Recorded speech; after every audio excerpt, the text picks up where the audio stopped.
My name is Don Stott. I am a father who experienced estrangement from one of my adult children firsthand. Welcome to Beyond the Pain, a place where parents of estranged adult children can find peace and healing.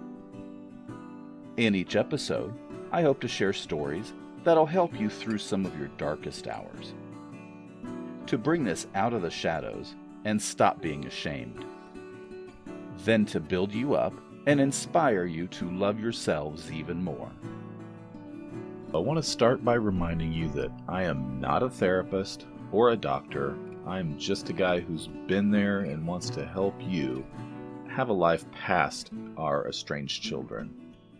If you need mental help coping with this or have thoughts of hurting yourself or someone else, please seek professional help.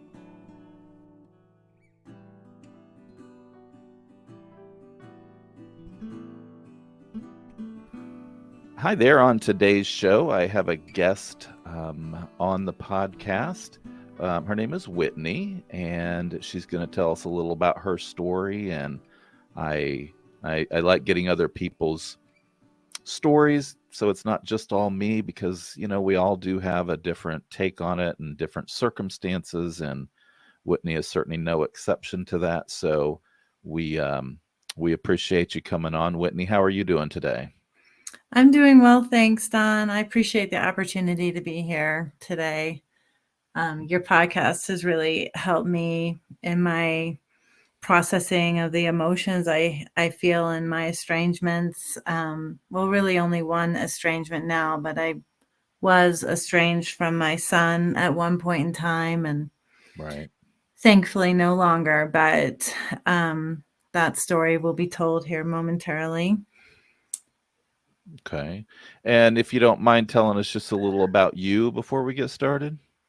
I don't mind at all. I'm 54, mother of 3, and 2 surviving.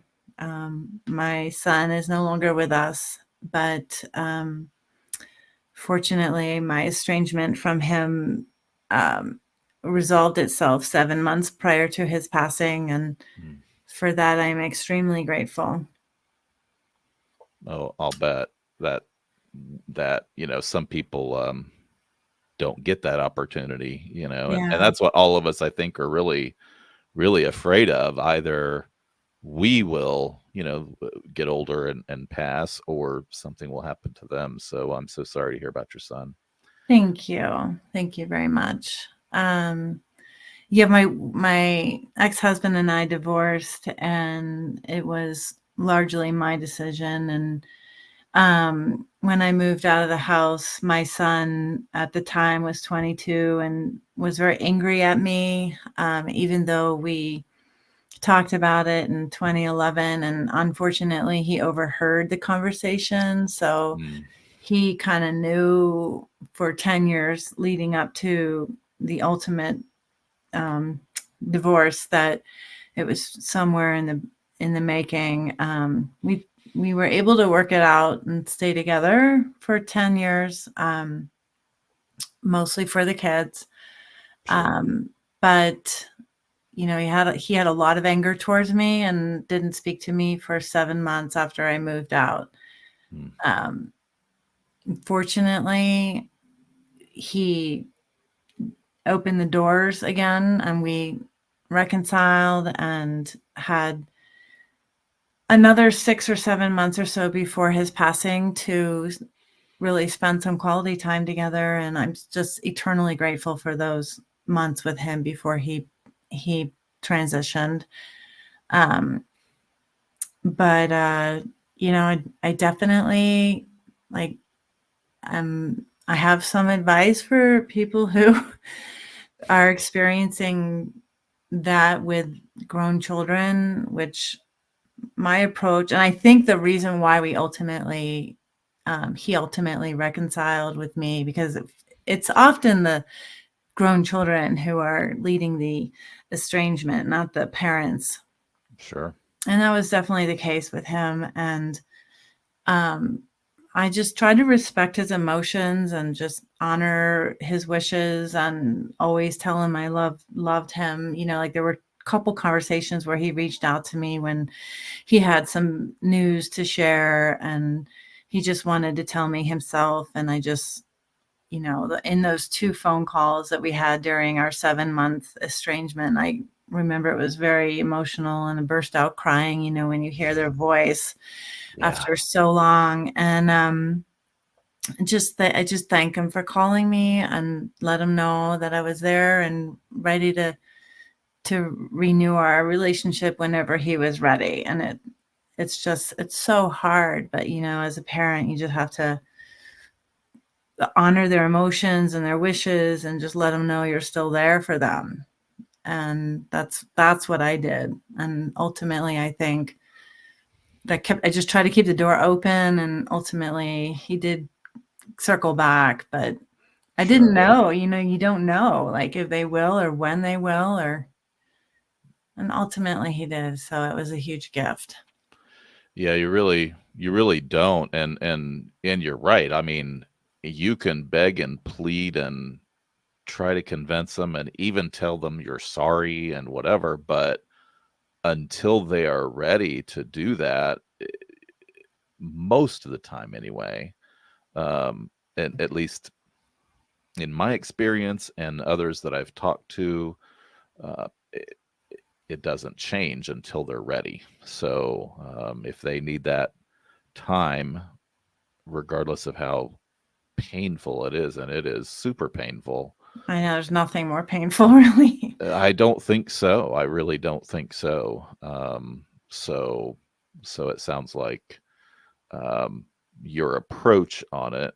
Obviously, it's not the same for everybody, but Yeah, especially in your situation, your approach on it really helped keep it from being too long. And who knew what was going to happen? So, right.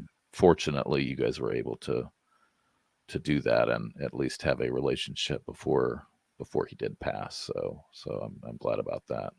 Yeah, me Um, too. It would be a much different grief journey for me you know, if we hadn't had that time together. And right.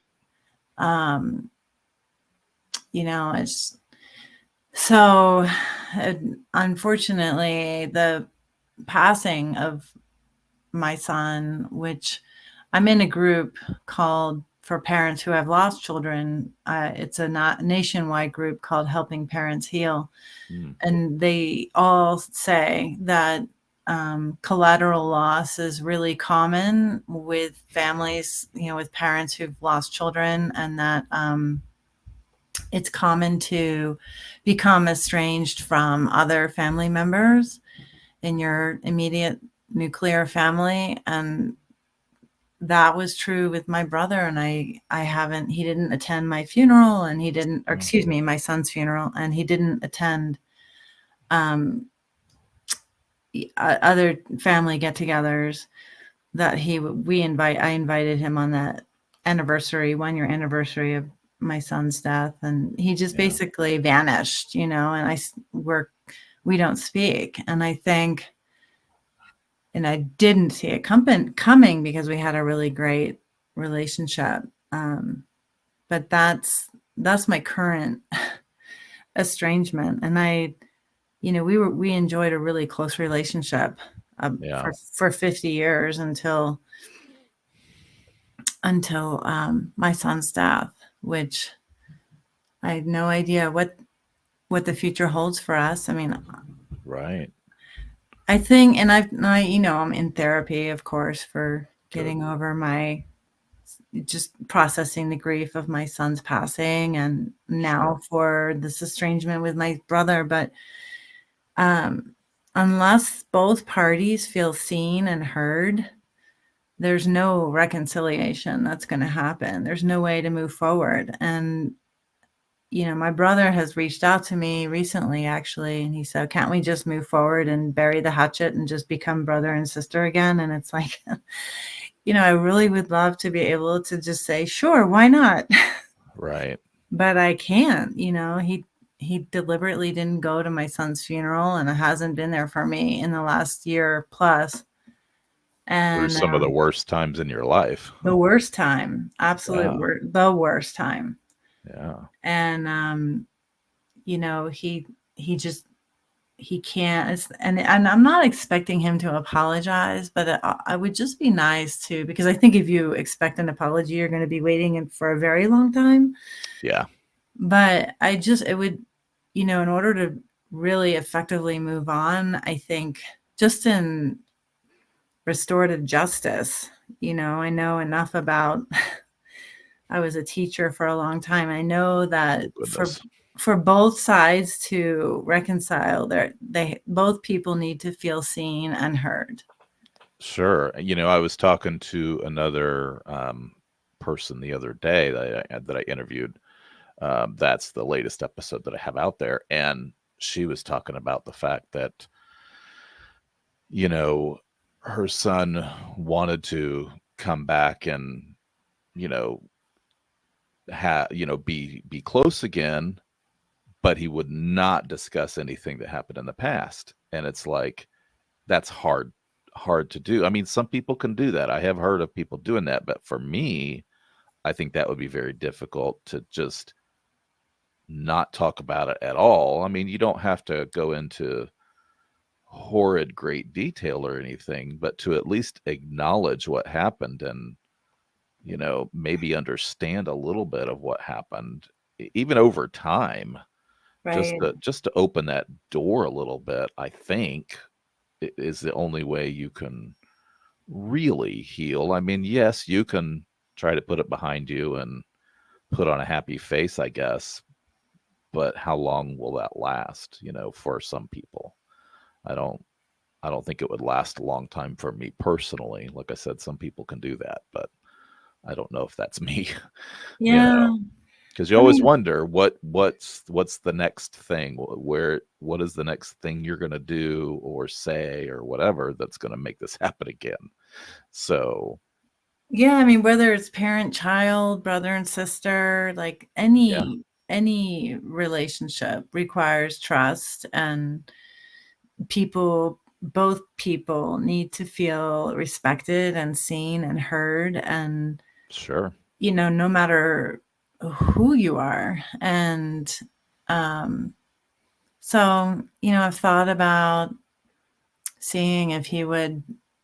I've heard that reconciliation after estrangement is, and maybe it was from this podcast, but that oftentimes it's really beneficial to have like a third party mediator or therapist, Yeah, um, sometimes. to, you know, just to allow both people to be, you know, to speak their truth and to really effectively move on. But like right now, I feel like it's a toxic relationship. It's not one I'm really itching to jump right back into. Yeah. Right. Right. No, I don't blame you. I mean, you're still grieving, first of all, and Right. that's not gonna go away. I mean, it'll never go away, but that's not gonna lessen too quickly, I wouldn't think, I mean, yes, you can get up and do your day to day and work and eat and whatever, but I'm sure just putting one foot in front of the other to do that, especially in the beginning, was very, very difficult. So, Absolutely. I mean, the first 6 months were just such a blur of, yeah, after losing my son. And, you know, I just never saw it coming as far as my brother not being there. You know, he's my only sibling. We're 2 years apart. right. And we grew up in a, you know, our parents were divorced and when we were quite young. Um, and I was definitely a parentified child. I took a lot of responsibility towards, you know, caring for my younger brother, and felt, you Oh, know, okay. it was kind of that dynamic in our household. I just assumed that role for whatever reason. And I mean, our mom was there. It was just not maybe to the extent that we needed. And I've heard that um, a psychologist explained to me that in a relationship where siblings where one person is like a parentified child, Mm-hmm. that there's it's when there's a loss, that it's like there's a double loss because I'm no longer like my son's mom. It's just like this shift Yeah, that that's, makes sense. yeah, like conscious or unconscious, and maybe something that my brother's not even aware of. Right. um but I guess he's explained to me that he had too much anger and built up resentment towards me from our childhood, that I thought we dealt with all our issues as young kids. We fought a lot, but not anything unusual. I feel like, we Yeah. fought, like we took a lot of our anger towards our parents out on each other, but I think that's really common, Yeah. even in like households where the parents are still married. I think that's really normal, but I think um, so, because you can't exactly do that to your parents. I mean, some right. people do, but, Yeah, normally, for at least for our ages, because I'm 53, so we're roughly the same age. So you just didn't do that. So exactly. And I mean, you don't need to take like a psychology class to even, that's like a pretty common dynamic. I think kids often fight because they're taking stuff out on each other that they can't like openly express. But sure. I I don't know. I thought we'd moved past our childhood issues and that we'd enjoyed a good parent, or excuse me, adult sibling relationship. And um but that once my son died, he was just like, nope, sorry, I can't be there to support you. I'm not your person. And I never saw it coming ever. And and And and at that time, it's just very odd, that right, that would cause, and obviously he won't discuss it, so you don't really know too much besides being angry when you were young kids, right. what really happened, and is that the real thing, or is that just just an excuse? I guess it kind of, since your brother's close to your age, a little younger than you, I mean, I guess it's not just our kids that do that. It's all walks of life and all ages. Feel Right. free to that's an interesting that we're talking about that, because yes, my focus, because of my experience, has been on adult children, but it's interesting to know that maybe somebody's listening that doesn't have kids, but their siblings or their some other relative is going through that. And it's the same process. I would maybe a little different because it's your child, but the process is the same. Right.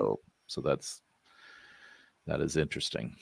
I mean, it's almost more difficult because, I mean, at least with a parent-child dynamic, like a true one, like I experienced with my son and like you have referenced about your own experience, it's, we're the adults, Right. we're the people with more life experience and maybe a little bit more wisdom and ability to be generous to our grown adult children. Yeah.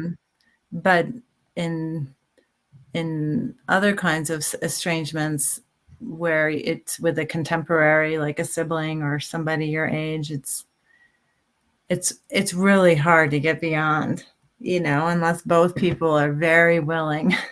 Right.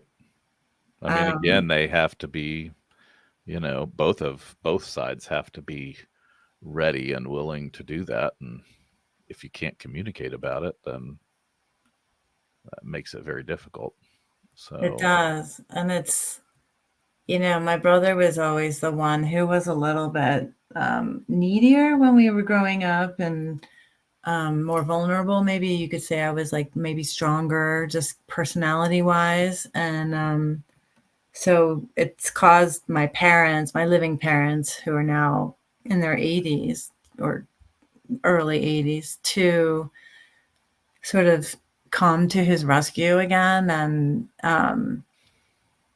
they've just become remote from my life, let's put it that way, and Oh, goodness. have leaned a little bit more toward, because it's just like an old program, an old pattern, that, Right. Oh, my poor brother, you know, uh, he's not being treated well by his sister, so we're going to rescue him in this situation, even though I'm the one whose son was killed, and and I'm trying to get over like this terrible, terrible loss. Right. None of it makes sense. None of it. Well, no, of course, and I mean, maybe that brought up some sort of hidden or forgotten emotion for him or something, but still at that time just seems like it was not the best time to do that. Not the best Clearly. time. Yeah, not the best time. But I don't know. For parent-child estrangements, my best advice is just to bury your pride and bury your ego, bury whatever bygones you can bury, and just let your kids know that you love Yeah. them and do anything to be speaking with them again and be in their life again, because God forbid anything should happen. I never Right. saw it coming for my son's situation, and it was just a tragic, terrible accident, and just Yeah. those months with him are so precious, like more precious than any other time in his life, almost, that I was able to have some time with him. Sure. So I'm So, very grateful. and I'm really, I too am, grateful that you were able to do that, because I just can't imagine otherwise. We'd be having a whole different conversation. um Right. Before your son estranged from you, have you had any other family? I know your brother came afterwards, but have you had any other family that you now recall estrangements or anything similar happen? Have you heard of estrangement before that? No, I really haven't. No, my family was quite open and close, and and loving, and I know that, um, it seems to me that, from listening to your podcast and some of the stories of other guests who've shared their stories, that estrangement seems to be a bit of a repetitive pattern, maybe for some people, Yeah. but not at all in my family, no. And that's what's so odd, because it's new territory for me, and trying to navigate. I'm just desperate to get some help, and Yeah. that, when I did a simple search, your podcast came up, and I was really excited and relieved to listen, and it was so reassuring to me. I'm so glad. Yes, and so that's why I'm very willing to be a guest, because I hope that my story will help some listeners, the way your previous guests help me, and your own story. But no, it's quite new. Um, I I really value, like, having whole relationships in my life and being forgiving, and I'm very willing to forgive if we can have a dialogue and, like, meet in the middle. Sure. But Well, it like you just said, you need to be able to be heard, right. and give him the opportunity to be heard, and I'm sure you'd be willing to do that. So, but you have to have that opportunity for both of you. Yeah. Um, Yeah. yeah, I believe we touched on this, in our previous conversation, but I really started this from my own experience, obviously, and hoping to just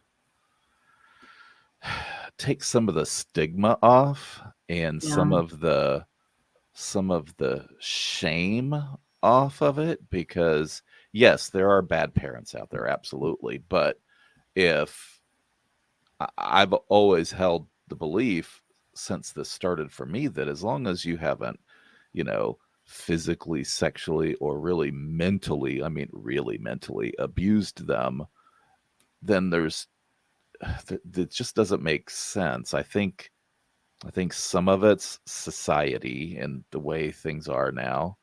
Um, of course, you can't blame it all on that, but I think that plays a hand in it, um, and just the way people are these days, and sometimes what they're being taught these days, outside of the home. Right. So um, there's just so many factors, and we always were very open with our kids, and I mean, not that we told them every single thing, but we wouldn't hide anything important from them. We wouldn't, we never kept secrets from them. So for that to be the case, it was very shocking, because we were um, open with them. If something was wrong, we let them know. Mhm. Something was going on in the family, somebody was sick, whatever. Some people hide that kind of stuff, and we just never believed that that was the right way to do. So for them to be that way, it was it was just very shocking. So Yeah, we were always very open and would sit down and talk about, there was nothing that was off limits as far as what we could talk about. Um, and even in my relationship with my brother, we talk about anything. And we do live a couple thousand miles apart, but we have for a couple decades, like 20 years or more. So that's yeah, not new. Um, I just, I've heard that it's really common now since the pandemic that the social isolation has increased estrangement between people and yeah. maybe between parents and grown children. I don't know if there's been, I imagine there'll be studies done or something, One post. day, I'm sure there will. Yeah. But I, I've heard that it's pretty prevalent right now. And I believe that's true. I mean, mine started before that, and lots of people's did, but I just wonder, how much more it is now and going to be because of it, because of being so isolated, and, there's just so many factors in it. I'm sure it's going to cause, or has caused, more of that than we even know about at this point. So, And certainly with just our country being so polarized right now politically and divided, I mean, yeah, on the brink of God knows what, as I far as, know. and so that doesn't help either. But um it's definitely an enigma for me, and it's very puzzling. And I, you know, Yeah. I don't know that I have really much more as far as pearls of wisdom or anything. I don't know, I'm just as baffled as anyone. I know. I know. Well, obviously your situation is a little different because of how it ultimately ended, Right, with your son anyway.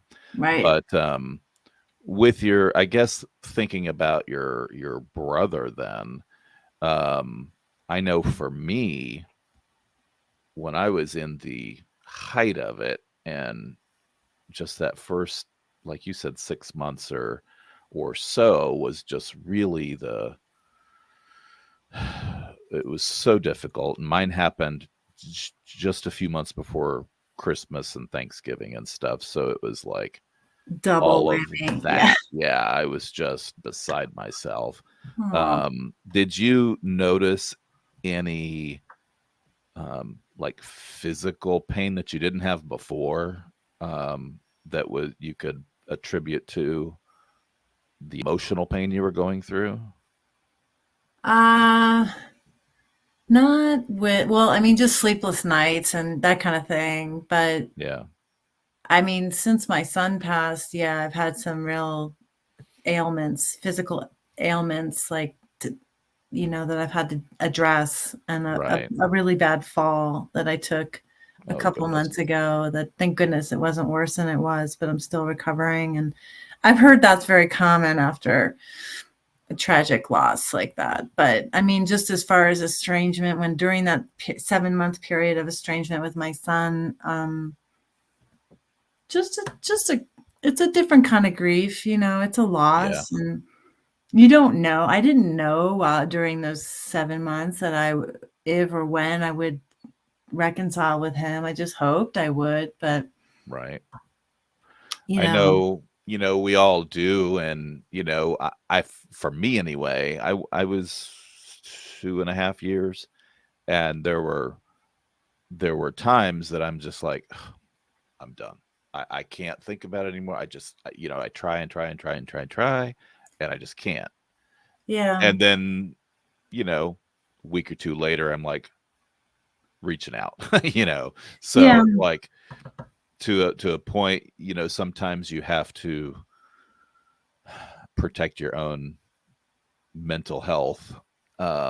definitely. I agree with that very much. There's only so much your like central nervous system can only take so much. Yeah, and that's probably like you were saying about the fall, is that probably affected that, so that it messed up, and the reason you were falling or you fell. So I have a question for you, actually. I've been sure. wondering, does your son know that you have this podcast and that you have embarked on this journey? That's a great question, and no one's ever asked me that. But Oh, yes, really? he does. No, no one has. So I came up with the idea of the podcast. Well, it was shortly before we reconciled. I thought I was thinking about it for a couple months before that, but I hadn't actually implemented it yet. It Okay. was literally, I want to say it was May, maybe it was June or July of 2019. And my youngest daughter, graduated high school in May of that year, and we had invited him. And I didn't think he was really going to come. He lives about an hour away. Okay. Didn't think he was going to come, but he did. And Nice. so we got to talking a little bit after that. And then when I really decided to do the podcast, I mentioned it to him. I actually Okay. sent him the first episode. Just I just wanted to be open and honest with him and let him know. I don't feel like anyway I ever said, "Oh my God, my kid's horrible. He was, did this to me." I just spoke from the heart and felt like, talked about what I was feeling about it. Right. So I did. I sent him that first episode, and he's like, you don't have to clear it through me. And I'm thinking, no, I know that. I'm not going to do that, but I just wanted you to know that this is what I'm doing, and my goal is to help other people to hopefully minimize some of what they're going to be going through already at that point. But that's a great question. I'm glad you asked me that, because nobody's ever asked me that before. Oh, really? Gosh, I'm So surprised. Yeah, yeah, that's great that you were very transparent. I would imagine that. Well, I hope that it would let him know the depth of your caring for him and I how. hope so. I hope Yeah, so. I just like I said, and like I've talked about before on the episodes, I, I just want to try to, obviously when somebody finds me, they're already there, but yeah, because you don't go looking for that. right. But if they are, then hopefully something things will help. Like we're talking about, and for multitude of reasons, but grief, you know, there's all different kinds of grief, all different stages of grief, and sometimes I think sometimes people think about themselves, if okay, I get through this and this, I should never have to feel that again.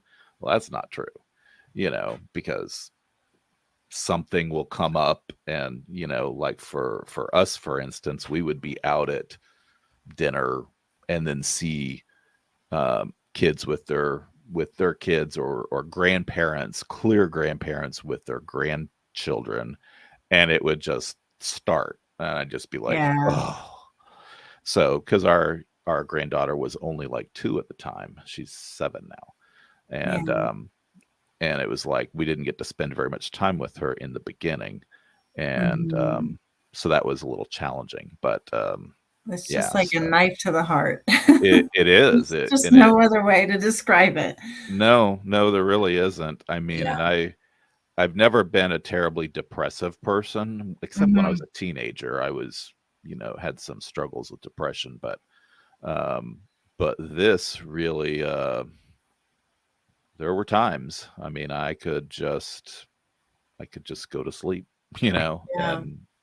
and I would be okay and not wake up, But I don't think I would have ever done anything to not facilitate that, but Good. it wouldn't have hurt my feelings at some points, Yeah. So, um, but Yeah. anyway, Well, grief. I mean, grief in general, like whether it's from estrangement or some losing yeah, someone, you have two choices. You can either be transformed or you can be destroyed.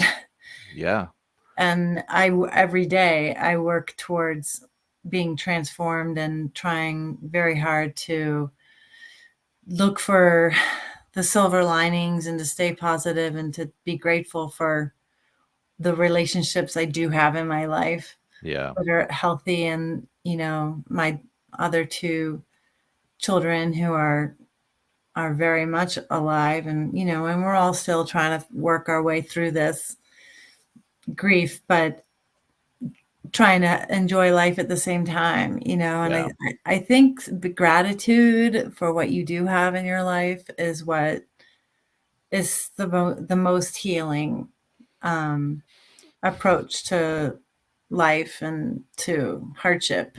yeah, But yeah. um, For these people that are like their estranged child or other estranged relative is the only person or only people in their life, and they don't have anyone else, that has got to be very difficult, I would imagine. So a huge burden, yeah, and then in those situations, I think that's when you just have to just force yourself to carve out new positive relationships where you feel needed and loved and appreciated, whether it's through volunteer work or through good relationships with your neighbors or coworkers or whatever it may be, because everyone's deserving of love and everyone's deserving of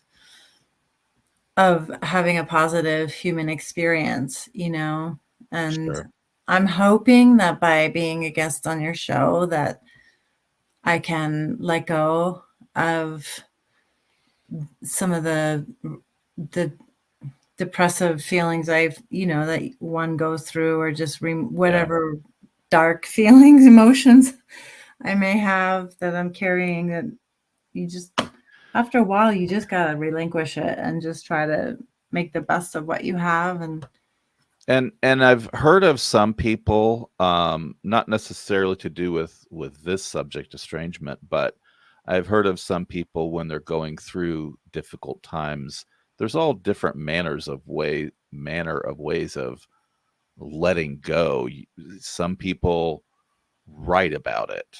Mhm. Some people write about it, print it, or I say print it, or you just really write on a piece of paper about it, Yeah. throw it in a bowl and burn it, to try to release that like some people out into the universe, or whatever your belief systems are, and so there it was interesting because when we were going through this, my wife and I, initially, we heard about, and it was in California at the time, but there weren't any here then, but there were those rooms that you could go to and just destroy stuff, like break things. Oh, really? I've never Yeah, heard that. you oh yeah, there's places that you can go to do that, and now they're popping up everywhere, or they were anyway. So you can Oh, take, like my wife, when she was younger, she would have dishes, like old dishes she bought at the dollar store or Goodwill or whatever, that mhm. she called it her throwing china. So when she was really mad at something, she'd just find somewhere to go and just throw it and break it, and just release some of that, release in a healthy way some of that anger. So the room is kind of the same thing. Oh, You can bring things, or they have things there, or there's different manners of things that you could do. But yeah, trying to get rid of some of that is, I think, a big key, whether it's doing something like that, or your therapy, or whatever the case. So right. And also trying to send love to the person that, like, I think absolutely. your intention is so important. I'm trying to relinquish whatever I'm feeling towards my brother with love, Yeah. and not anger, not bitterness, but with love. So that I think that's important too, to let go of, because all those guilt, shame, remorse, hatred, bitterness, all that's just going to turn in against the person who feels Yeah. it eventually. And I've definitely learned that to be true in my 50 some years. It's taken me a while, but I hear you. I you hear you. know, um, but it's it's really great to be able to talk to you and to Cool. be on the show. I appreciate the opportunity. Well, I'm quite certain there's at least one person out there by the time this airs that has, I mean, I hate to think of someone else losing their child, but that's been through similar stuff. So I know several people in our Facebook group that have lost, not to the same method maybe, but that have lost their children, and so it happens, unfortunately, more often than we like to think. It But does. It does happen. And, yeah, people don't always think that they won't have another chance to see them or hold them or speak to them or show them love, but it can right. happen. Yep, that's for sure. Well, I appreciate you being here too. Like I said, I just feel like it is good to have many voices out there, and different perspectives, and you never know what one word someone says, what you say or some other people have said, or what I say could affect someone. So I do appreciate it. It has been a complete labor of love for me, and I just appreciate you coming on and doing that. Do you have any other, like, final thoughts you want to throw out there to the audience? Um, At anything? I would just say that, I would get, if I could have one day, 1 hour back with my son, I would, and it's like, if that helps you motivate, or feel motivated to reach out, or just take that step to open the dialogue again, like, maybe not be convinced that you're going to fix everything in one conversation, but just to open the Right. door. Just open the door. I would encourage everyone out there to do that, because you just don't know what tomorrow holds. You really don't. And I'm here to, as a cautionary tale, to tell you that you just don't know. And I thank you, Don, for the work you're doing. I think it's really important. Well, you're very welcome. I'm glad it's helping some people.